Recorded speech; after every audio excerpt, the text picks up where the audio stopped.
Welcome to our step-by-step guide for installing the Muffle Wrap, BM-1C, Soundproofing Pipe Wrap.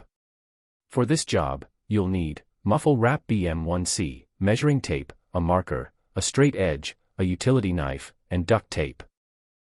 Start by calculating or measuring the external circumference of your drain pipe or duct. Next, mark this distance on the Muffle Wrap using a marker or any writing utensil of your choice.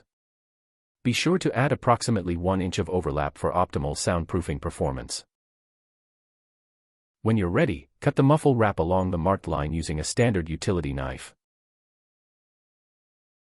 It's best to cut on scrap wood, rather than a concrete floor.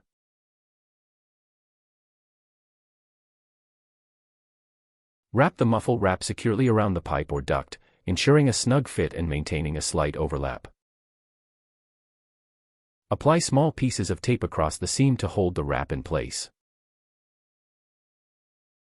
We suggest using an extremely high-quality duct tape and periodically running the tape in full circumference around the pipe and Muffle Wrap.